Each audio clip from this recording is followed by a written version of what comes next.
হাতে যদি কম সময় থাকে তাহলে কিন্তু চটজলদি একদম তেল ছাড়া এই টিফিনটি রেডি করে নিতে পারেন। যেমনই নরম হয় তেমনই কিন্তু টেস্টি আর জালিদারও হয়।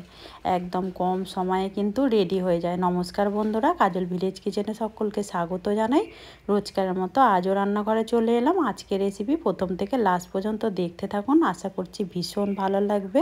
তো চলুন তাহলে শুরু। তো এখানে সকালে টিফিনের জন্য আমি নিয়ে নিয়েছি 1 বাটি মতো চাল, ছোট বাটির, ভিজিয়ে ভালো করে এটা 1 ঘন্টা মতো ভিজিয়ে রেখেছিলাম। আর তোমরা চাইলে এখানে কিন্তু যে কোনো চালই ব্যবহার করতে পারো, ভাতের চালও ব্যবহার করতে পারো। আমার যেহেতু একটু তাড়া ছিল তাই জন্য এখানে আমি আতপ চাল নিয়েছিলাম। আর এটা 1 ঘন্টা মতো ভেজাতে লাগে না, কিন্তু ভিজিয়ে রাখলেই 1/2 ঘন্টা মতো ভেজালেই কিন্তু একেবারে ভিজে যাবে। আর চাইলে কিন্তু তোমরা একটু গরম জল দিয়েও ভেজাতে পারো, তাতে করে কিন্তু একদম 10 থেকে 15 মিনিটে কিন্তু চালটা ভিজে যাবে। এবারে সমস্ত চালটাকে একটা মিক্সিং জারের মধ্যে নিয়ে নেব। তো এর মধ্যে যেহেতু সামান্য একটু জল রয়েছে, আর এই চালটাকে আমি ভালো করে ধুয়ে পরিষ্কার করে নিয়েছি। তারপরে ভিজিয়ে রেখেছিলাম এই জলটা শুদ্ধ আমি এর মধ্যে দিয়ে দেব। তো এখানে সমস্ত চালটাই আমি দিয়ে দিলাম। এবারে ঢাকা দিয়ে খুব ভালো করে আমি এটাকে বেটে নেব। খুব ভালো করে আমি চালটাকে এইভাবে বেটে নিলাম। আর এইভাবে কিন্তু সুন্দর করে একটু বেটে নিতে হবে, একদম যেন না দানা দানা থাকে বা গোটা গোটা থাকে, একটু লক্ষ্য রাখতে হবে। একটু ঘেটে ঘাটে দিয়ে ভালো করে বেটে নিতে হবে। এবারে সমস্ত গোলাটাকেই আমি এর মধ্যে ঢেলে নেব। আবারও আমি ধুয়ে বেশ কিছুটা দিয়ে দেবো এর মধ্যে জল। এবার আমি এখানে দিয়ে দেব 3 চামচের মতো, ছোট যে চায়ের চামচ হয়, টক দই নিয়েছি। তো তোমরা চাইলে কিন্তু এটা মিক্সিতে দিয়েও বেটে নিতে পারো। আর যেহেতু বেশ অনেকক্ষণ বার করে রেখেছিলাম তাই জন্য আর বাটার দরকার নেই। এবারে সমস্ত উপকরণগুলো আগে খুব ভালো করে মিশিয়ে নেব। এখানে বেশ কিছুটা জল দিয়ে টক দই দিয়ে আমি একটা গোলা গুলে নিয়েছি। এবারে এখানে দেব স্বাদ মতো লবণ বা পাম মতো লবণ। তো লবণটা তোমাদের স্বাদ মতোই দিয়ে দেবে, যে যেরকম অনুযায়ী করতে চাও টিফিনটা। যখন রুটি পরোটা ভালো লাগবে না তখন কিন্তু এরকম এই গরমের সময় একদম অনায়াসে এরকম একটা টিফিন ঝটপট তেল ছাড়া রেডি করে নিতে পারো। সামান্য 1 ফোঁটা তেল দিয়ে কিন্তু আমরা সকালে টিফিনটা রেডি করে নিতে পারি। শত লাস্টে দেবো এখানে খাবার সোডা 1 চিমটি মতো। খাবার সোডা যদি তোমাদের হাতের সামনে নাও থাকে তোমরা কিন্তু এখানে সেই ক্ষেত্রে ইনো দিতে পারো। খাবার সোডা বা ইনো দিলে পরে একদম এই যে গোলাটা গুলে নিচ্ছি, এতে করে কিন্তু একদম হালকা হয়ে যাবে। এতে করে টিফিনগুলো যেমনই সফট হবে তেমনই কিন্তু বেশ দেখতেও সুন্দর লাগবে, খেতে আরও বেশি দারুণ লাগবে। এখানে খাবার সোডাটা দিয়েও খুব ভালো করে আমি গোলাটা গুলে নিলাম। আর এই দেখো কতটা হালকা হয়ে গেছে। আর গোলাটা ঠিক এরকমই গুলে নিতে হবে, একেবারে কিন্তু পাতলাও না, আবার দেখো ঘনও কিন্তু একেবারে নয়। এরকমইভাবে গোলাটা কিন্তু গুলে নিতে হবে। অপর দিকে দেখতে পাচ্ছ আমি এখানে একটা তাওয়া গরম হতে বসিয়ে দিয়েছি। তোমরা চাইলে কড়া অথবা লোহার কড়া মানে তাওয়াতেও কিন্তু রেডি করে নিতে পারো। এবারে সামান্য একটু তেল দিয়ে দেবো যাতে করে খুব সহজে কিন্তু টিফিনটা উঠে আসে।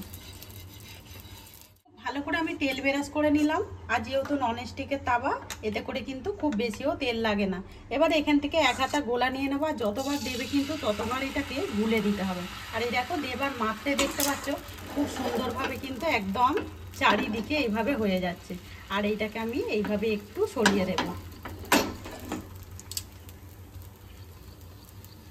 একটু হালকা হাতে করে এইভাবে একটু মানে সুন্দরভাবে গোল করে নেব। আর এই দেখো দেবার মাত্রে কত সুন্দর, একদম দেখো কত সুন্দর জালিদার হচ্ছে টিফিনগুলো। এবারে এইটাকে ঢাকা দিয়ে দেব 1 সেকেন্ডের জন্য। তো এখানে 1 থেকে 2 সেকেন্ড পর আমি ঢাকাটা খুলছি। দেখো কতটা সুন্দর হয়েছে টিফিনটা, যেমনই দেখতে সুন্দর হয়। আর এই দেখো কড়া থেকে একদম কিন্তু ছেড়ে যাচ্ছে।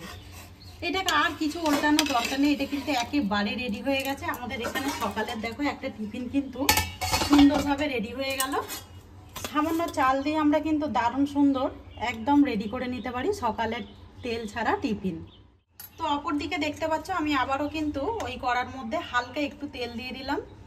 আবারও 1 হাতা দিয়ে দেব এই গোলা। তো গোলাটা আমি বলেছি যতবার দেবে কিন্তু একটু গুলে নিয়ে দেবে, নাহলে কিন্তু নিচের দিকে চালটা বসে যাবে। আর তোমরা চাইলে কিন্তু এখানে চালের পরিবর্তে সুজি দিয়েও এই টিফিনটা করে নিতে পারো। দেবার মাত্রেই দেখতে পাচ্ছ কত সুন্দর জালিদার। আবার আমি 1 থেকে 2 সেকেন্ডের মতো ঢাকা দিয়ে ফিরে আসছি। সমস্তগুলোকেই আমি সুন্দর করে রেডি করে নিলাম। আর এই দেখো কতটা সুন্দর হয়েছে। এইগুলো যেমনই কম সময় হয়ে যায় আর কিন্তু খুব সহজেই তোমরা রেডি করে নিতে পারো, আর খুব কম সহজেই। সমস্তগুলোকেই সুন্দর করে একটা প্লেটের মধ্যে সাজিয়ে নেব। আর দেখতেই পাচ্ছ একদম কতটা সুন্দর সফট আর নরম হয়েছে। এগুলো একদম খেতে দারুণ লাগে আর একদম কতটা দারুণ দেখো সফট আর জালিদার হয়েছে। সমস্ত টিফিনগুলোকেই আমি সুন্দর করে সাজিয়ে নিয়েছি। আর এই দেখো কম খরচে কম ঝামেলায় কিন্তু দারুণ সুন্দর একটা হেলদি খাবার হয়েছে। সকালের জন্য বেশ সুন্দর লাগবে। আর সঙ্গে রয়েছে একটা চাটনি, তো চাটনিটা আমি দেখাইনি, এর আগে আমি অনেকবারই দেখিয়েছি। তো আজকের রেসিপি আপনাদের কীরকম লাগছে অতি অবশ্যই কমেন্ট করে জানাবেন। যদি রেসিপিটি ভালো লেগে থাকে একটা লাইক করে দিয়ে এইভাবে আমার পাশে থাকবেন, আমাকে সাপোর্ট করবেন। আমার এরকম নিত্য নতুন রান্নার জন্য পাশে থাকা বেল আইকনটি প্রেস করবেন। সবাই ভালো থাকবেন, সুস্থ থাকবেন। ধন্যবাদ। আবারও কোনো নতুন রেসিপি নিয়ে ফিরে আসবো। আজকের মতো এই পর্যন্ত।